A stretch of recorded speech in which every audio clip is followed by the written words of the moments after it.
আমি 21 বছর মূর্তি পূজা করার পর 21 বছর পর কালেমা পড়ছি, মুসলমান হয়েছি। তারপরে চরমনাই ময়দানে গেছি। বাংলাদেশে যত পীর আছে, খানকা আছে, দরবার আছে। মুসলমান হওয়ার আগে ধর্ম নিয়ে গবেষণা করছি, মুসলমান হওয়ার পর ইসলাম নিয়ে গবেষণা করছি। ইসলামের মধ্যে আসলাম, ঢুকলাম, মাথা খারাপ হয় নাই, পাগল হয় নাই, বুঝে শুনে ইসলাম ধর্ম গ্রহণ করছি।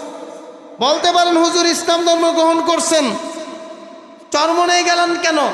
এই চরমনাই যাওয়ার আগে এই ধর্মের যতগুলো পীর আছে, যতগুলো খানকা আছে, যতগুলো মাজার আছে, যতগুলো দরবার আছে, এই মাজার সম্পর্কে জেনেছি, খানকা সম্পর্কে জেনেছি, দরবার সম্পর্কে জেনেছি, পীর সম্পর্কে জেনেছি। আমি বুঝে শুনে ইসলাম ধর্ম গ্রহণ করেছি। ঠিক সেইভাবে বুঝে শুনে জেনে শুনে চরমনাই সম্পর্কে জানার পর চরমনাইয়ের মুরিদ হয়েছে। কত বড় বেয়াদব! সে লিফলেট বিলি করে চরমনাইয়ের বিরুদ্ধে। এ মাঠে চ্যালেঞ্জ করে যাচ্ছি, যদি বাপের বেটা হয়ে থাকো, চরমনাই একটা সেরে কাছে আমাকে দেখা, কোরআন হাদিস দিয়ে আমাকে বুঝা। আমি চরমনাইয়ের আজকে যতটুকু পক্ষে বলছি, আগামীকালকে তার বিপক্ষে বল, আমাকে বুঝা। আমার শায়েখ মুর্শেদ নায়েবে আমিরুল মুজাহিদিন আলহাজ হজরত মাওলানা মুফতি সৈয়দ মোহাম্মদ ফয়জুল করিম সাহেব দামাত বরকাতুহু হজরত এ মাঠে আসবেন, বয়ান করবেন।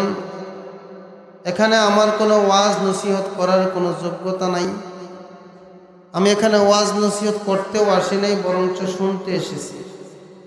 যে মাঠে আমার শায়েখ আসে, ওই মাঠ আমার জন্য ওয়াজের মাঠ থাকে না। ওই মাঠটা আমি একজন সাধারণ শ্রোতার নেই। তো যেহেতু শায়েখ আসার আরও কিছু সময় বাকি, সেই হিসাবে সময়টুকু পার করার জন্য মুরব্বীদের নির্দেশে, পরামর্শে আমার এখানে বসা, কিছু সময় আলোচনা করা। কোনো ভূমিকা বলবো না, যে আয়াতখানা পাঠ করেছি, আয়াতের উপর যদি আলোচনা করতে যাই কমপক্ষে 1 ঘন্টা সময় দরকার।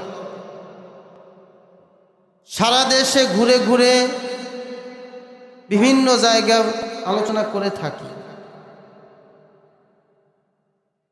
আমি যে আয়াতখানা পাঠ করেছি এর সংক্ষিপ্ত সারমর্ম, আল্লাহ তাআলা বলতেছেন, ইন্না দীনা ইনদাল্লাহিল ইসলাম। আল্লাহর কাছে মনোনীত ধর্মের নাম আপনারা মনে হয় জানেন না, বুঝেন নাই। জবাব এত আসতে কেন?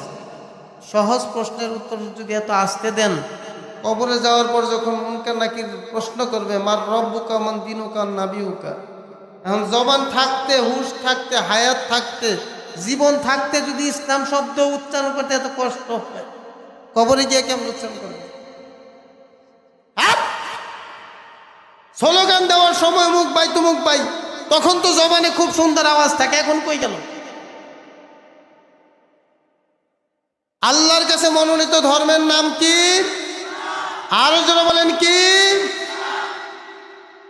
বলছেন কি? কে বলছেন? কোরআনের আয়াত। আর কোরআন আয়াত নাজিল করছেন কি? আমি আগেই বলছি, আমি এখানে ওয়াজ নসিহত করতে আসি না। যে মাঠে আমার শায়েখ যে চেয়ারে বসে বয়ান করবে, সেখানে আমার কোনো ওয়াজ নয়, নসিহত নয়। এখানে এসেছি 2-4টি কথা বলবো। আমি রাজাউল করিম, আজকে যাকে এখানে স্টেজে চেয়ারে বসা দেখতেছেন, যে চেয়ারে বসে কথা বলতেছে, চেয়ার আমার জন্য নয়। তারপরেও কেন বলি? এলেমের যোগ্যতা নয়, আমলের যোগ্যতায় নয়, বরং আমি রাজাউল করিম মনে করি আজ থেকে 14 বছর আগে 2 হাত পেতে আল্লাহর কাছে দোয়া করতাম, মাবুদ গো, আমি একটা মানুষ, আমাকে তুমি পাঠাইছো হিন্দুর ঘরে, আমার জন্ম হিন্দুর ঘরে, 33 কোটি দেবদেবতার পূজা করে আমার মা বাবা। আজকে আমাকে যাকে দেখতেছেন, মাথায় টুপি, মুখে দাড়ি, গায়ে সুন্নতি পোশাক, পাঞ্জাবি পরনে একটা হুজুরের নে দেখা যায়। আজ থেকে 14 বছর আগে আমার মাথায় ক্যাপ ছিল, মুখে দাড়ি ছিল না, ভালো করে উঠেও নাই, তারপরে ক্লিন শেভ করতাম, চেহারা আরো ঝকঝক চকচক করার জন্য। প্যান্ট পরতাম, শার্ট পরতাম। আজকে আমি রাজাউল করিম, আজকে থেকে 14 বছর আগে মূর্তির পায়ে সেজদা দিছি। 21 বছর পর্যন্ত মূর্তির পায়ে সেজদা করেছি। আজকে 21 বছর পর মূর্তির পায়ের থেকে উঠাইয়া মন্দির থেকে বের করে মাওলার কুদরতি কদমে সেজদা দেওয়ার তৌফিক দান করছেন কে? 21 বছর মন্দিরে ছিলাম, যে আল্লাহ আমার মতো রাজুল করিমকে মন্দির থেকে বার করে মসজিদে ঢুকাইতে পারে, সে আল্লাহ আপনার মতো সন্তানকে ইসলামের উপর জন্মগ্রহণ করাইয়া মুসলমান বানাইয়া দুনিয়াতে পাঠাইছেন। ওই আল্লাহ আপনাকে আল্লাহর ওলি বানাইয়া এই মাঠ থেকে যদি খাস তওবা করতে পারে, আল্লাহর ওলির সঙ্গে হাতে হাত রাখিয়া ইসলামের উপর চলতে পারে, ওই আল্লাহ আপনার মতো একজন মুসলমানের সন্তানকে জাহান্নামের রাস্তা থেকে ফিরে জান্নাতে নিতে পারে কি পারে না? কথা বলেন, পারে কি পারে না? জীবনের যে গুনাহ আপনি এবং আমি করেছি সব মাফ করে আজকের মোনাজাতের উসিলায়, তওবার উসিলায় জাহান্নামের আসামি থেকে একটা জান্নাতের মেহমান বানাইতে পারে কি পারে না? এই স্বেচ্ছাসেবক ভাই, আপনারা কেউ এখন কাউকে বসতে বলবেন না, অন্তত আমার বয়ানের সময় কাউকে বসতে বলবেন না। কারণ কেউ আমার বয়ান শুনতে আসে, কেউ আমাকে দেখতে আসে। যখন তাকে টানাটানি করবেন সে দেখতে আসবে, কিন্তু বিরক্ত হয়ে চলে যাবে। বলার দরকার নেই। অনেকে বসে না, কারণ কি জানেন? কেন? অনেকের ওযু থাকে না, প্যান্ট ঠিক থাকে না, চিন্তা করে নাপাক অবস্থায় বসবো, হুজুরে বয়ান করতেছে, হিন্দুর থেকে মুসলমান হয়েছে, একটু দেখে আসে, সেই হিসেবে দেখতে আসে। যাই হোক, দেখতেও যদি আসে, এখানে আল্লাহর ওলি এখানে আসবেন, বসবেন, বয়ান করবেন। যদি আল্লাহর ওলি নেক নজর কারো উপরে পড়ে যায়, হতে পারে ওলির 2-4টা কথা যদি তার দিলের ভিতরে ঢুকে যায়, একটা মানুষ বেনামাজি থেকে নামাজি আল্লাহ বানাইতে পারে কি পারে না? আমার ভাইরা, আমার বন্ধুরা, মুরব্বী বাবারা, পীর সাহেব চরমনাইকে চিনে না এরকম মানুষ বাংলাদেশে খুব কম আছে। কথা বলেন ঠিক কিনা? আমি 21 বছর মূর্তি পূজা করার পর, 21 বছর পর কালেমা পড়ছি, মুসলমান হয়েছি। তারপরে চরমনাই ময়দানে গেছি। বাংলাদেশে যত পীর আছে, খানকা আছে, দরবার আছে। মুসলমান হওয়ার আগে ধর্ম নিয়ে গবেষণা করছি, মুসলমান হওয়ার পর ইসলাম নিয়ে গবেষণা করছি। কি বলেন ঠিক কিনা? ইসলাম, যে ইসলামের মধ্যে আসলাম, ঢুকলাম, মাথা খারাপ হয় নাই, পাগল হই নাই, বুঝে শুনে ইসলাম ধর্ম গ্রহণ করছি। বলতে পারেন হুজুর ইসলাম ধর্ম গ্রহণ করছেন, চরমনাই গেলেন কেন?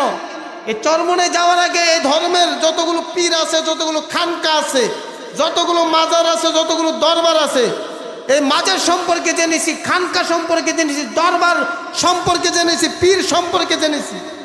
আমি রাজাউল করিম, দেশে কয়টা পীর আছে, কয়টা দরবার আছে, অধিকাংশ দরবার সম্পর্কে আমার জানা আছে। কে হক, কে বাতিল, কে 100%, কে 60%, কে 70%, হিসাব করে বুঝাই দিতে পারবো ইনশাআল্লাহ। আর কে পীরের নামে পেট পূজা করে সেটাও ধরাই দিতে পারবো। সে জ্ঞান, সে যোগ্যতা আমার আছে। বিনা চালানে নব মুসলিমের সাইনবোর্ড লাগাইয়া অন্তত আমি রাজাউল করিমের স্টেজে বসি নাই। রাজাউল করিম নব মুসলিমের সাইনবোর্ড নিয়ে চলে না। হিন্দু থেকে মুসলমান হয়েছি, মাদ্রাসায় ভর্তি হয়ে গেছি। বাংলাদেশের সবচেয়ে নাম করা মাদ্রাসা মোমেনবাড়ি মাদ্রাসা, নারায়ণগঞ্জের ভিতরে সর্ববৃহৎ মাদ্রাসা দারুল উলুম দেওবন্দ। 2টা মাদ্রাসায় লেখাপড়া করেছি, আরো কয়েকটা মাদ্রাসায় পড়ালেখা করেছি।